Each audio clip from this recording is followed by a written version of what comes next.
Monsoon का दूसरा spell मुल्क के मुख्तलिफ इलाकों में बादल बरस पड़े। लाहौर में मूसलाधार बारिश से जल थल एक हो गया। नशेबे इलाकों में पानी जमा। ननकाना, हाफिजाबाद, खानका डोगरा, फारूकाबाद और गोजरा में भी बादल जमकर बरसे। सोबतपुर और जैकबाबाद में भी अब्रे करम बरसा। मौसम खुशगवार। महकमा मौसमियात की मानसून का सिस्टम 10 जुलाई तक फाल रहने की पेशगोई। तूफानी बारिशों के बायस अर्बन फ्लडिंग का खदशा। वज़ीर-ए-आज़म की हंगामी सूरत हाल से निपटने के लिए इदारों को अलर्ट रहने की हिदायत। कहा, किसी भी जानी और माली नुकसान को रोकने के लिए तमाम वसाइल बरूए कार लाए जाएं।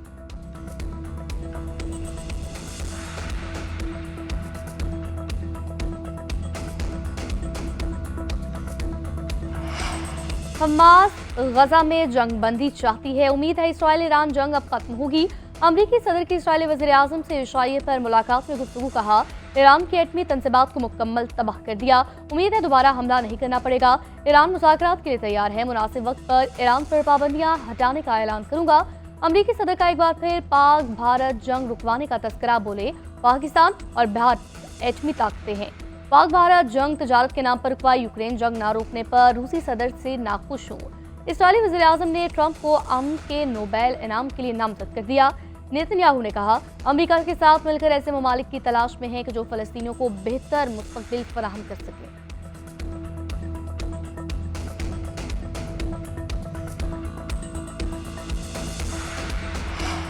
इसराइल ने गजा के ज़ेर कब्जा इलाके खाली करने पर आमादगी का इजहार कर दिया। वज़ीर दिफा इसराइल काटिब्स कहते हैं, गजा में हमास के साथ 7 रोज़ा जंगबंदी हो जाएगी।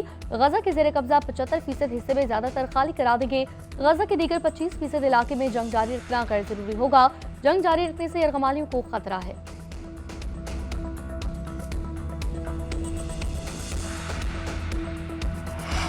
इसराइल और हमास के दरमियान मुज़ाकरात का तीसरा दौर। कतर में फरीकैन के दौरान मुआहदे की कोशिशों के लिए बिलवास्ता बातचीत।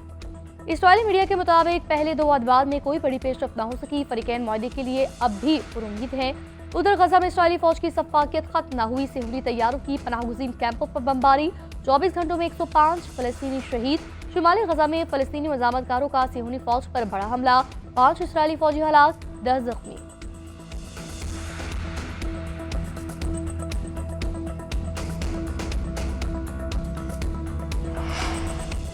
अमरीकी सदर का जापान और जनूबी कोरिया पर 1 अगस्त से 25% टैक्स लगाने का ऐलान। व्हाइट हाउस ने ब्रिक्स ममालिक पर भी टैरिफाइड कर दिया। जनूबी अफ्रीका, काज़किस्तान, मलेशिया, लाओस और म्यांमार पर नए दरामदी महसूलात लगा दिए गए। डोनाल्ड ट्रंप ने कहा, ब्रिक्स की अमरीका मुखालिफ पॉलिसियों पर न चलें। जो मुल्क ऐसा करेगा इस पर इजाफी 10% टैरिफ आयद किया जाएगा।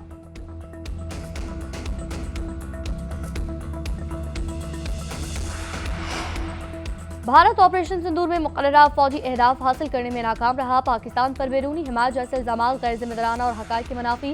किसी भी मुहिम जोई का फौरी और मुंह तोड़ जवाब दिया जाएगा। Army chief field marshal Syed Asim Munir का एक बार फिर भारत को दो टोक पैगाम। नेशनल डिफेंस यूनिवर्सिटी में फारुकुल तहसील अफसरान से खिताब में कहा, फौजी तसादुम में दीगर ममालिक को शामिल करना भारत की नाक़िस सियासी कोशिश है। जंगे मीडिया की बढ़को फैंसी जंगी सामान या सियासी नारों से नहीं जीती जाती। जंगे यकीन मुस्तहकम, पेशावराना काबिलियत, इदारों की मजबूती और कौमी अज़म से जीती जाती हैं।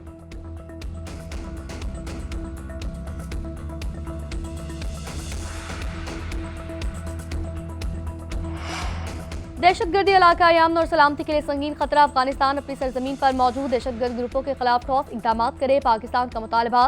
पाक अफगान एडिशनल सेक्रेटरी सतह के मुज़ाकरात का पहला दौर। दोनों ममालिक का मुश्तरका चैलेंजेस से निपटने के लिए मुसलसल राब्ता और ताउन पर जोर। ट्रांजिट ट्रेड में सहूलतों के लिए इकदाम का जायजा। पाकिस्तान, अफगानिस्तान, उज़्बेकिस्तान रेल मंसूबे के फ्रेमवर्क मुआहदे को जल्द हतमी शक्ल देने पर इत्तफाक।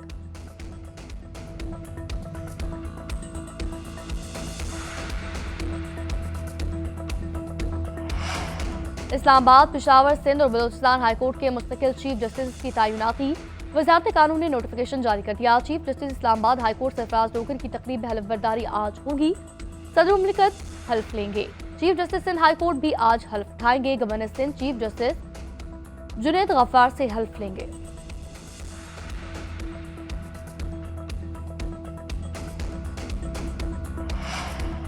सानिया लियारी में 27 अमवात के बाद DG Sindh building control authority Ishaq Khoro को हटा दिया गया। शामिल भुट्टो इदारे के नए सरबराह मुकर्रर। लियारी में तैनात बिल्डिंग कंट्रोल अथॉरिटी के तमाम अफसरान भी मुअत्तल। गफलत के मुर्तकिब तमाम अफसरान के खिलाफ मुकदमा दर्ज कराने का हुक्म। जहां वाक़ अफराद के लवाहिकीन को 10-10 लाख रुपए फीकस देने का फैसला किया गया।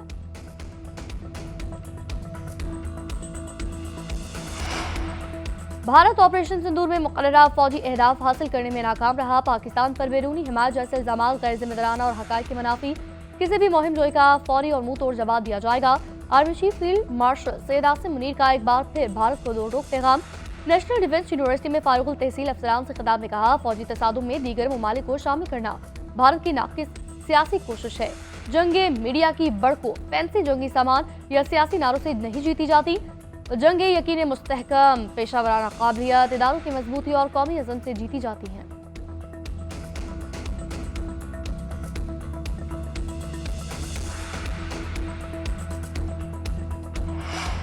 दहशतगर्दी इलाका यामन और सलामती के लिए संगीन खतरा। अफगानिस्तान अपनी सरजमीन पर मौजूद दहशतगर्द ग्रुपों के खिलाफ ठोस इक़दाम करे। पाकिस्तान का मुतालबा, पाक अफगान एडिशनल सेक्रेटरी सतह के मुज़ाकरात का पहला दौर। दोनों ममालिक का मुश्तरका चैलेंजेस से निपटने के लिए मुसलसल राब्ता और ताउन पर जोर। ट्रांजिट ट्रेड में सहूलतों के लिए इक़दाम का जायजा। पाकिस्तान, अफगानिस्तान, उज़्बेकिस्तान रेल मंसूबे के फ्रेमवर्क मुआहदे को जल्द हतमी शक्ल देने पर इत्तफाक।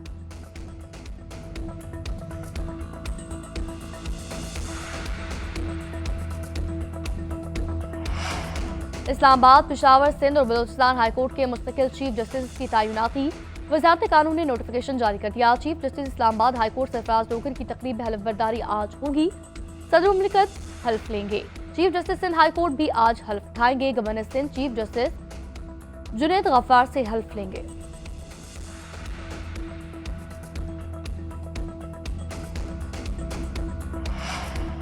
सानिया लियारी में 27 संवाद के बाद DG Sindh building control authority Ishaq Khoro को हटा दिया गया। शामिर भुट्टो इदारे के नए सरबराह मुकर्रर। लियारी में तैनात बिल्डिंग कंट्रोल अथॉरिटी के तमाम अफसरान भी मुअत्तल।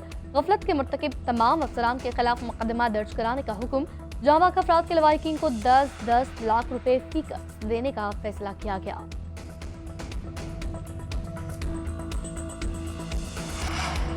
अमरीकी रियासत टेक्सास में तूफानी बारिशें और सैलाब। मुख्तलिफ हादसात में 28 बच्चों समेत 100 अफराद हलाक।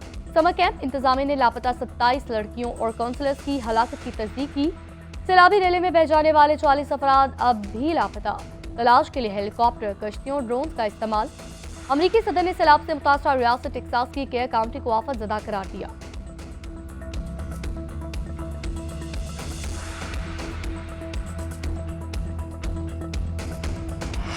और अमरीकी रियासत पेंसिल्वेनिया के इलाके फिलाडेल्फिया में फायरिंग, 3 अफराद हलाक, 9 जख्मी। पुलिस के मुताबिक 40 लोग साउथ एडिंग स्ट्रीट के बाहर जमा थे कि फायरिंग का तबादला शुरू हुआ। शूटिंग के दौरान 100 से ज्यादा गोलियां चली। फायरिंग करने वाला एक मुलजिम गिरफ्तार।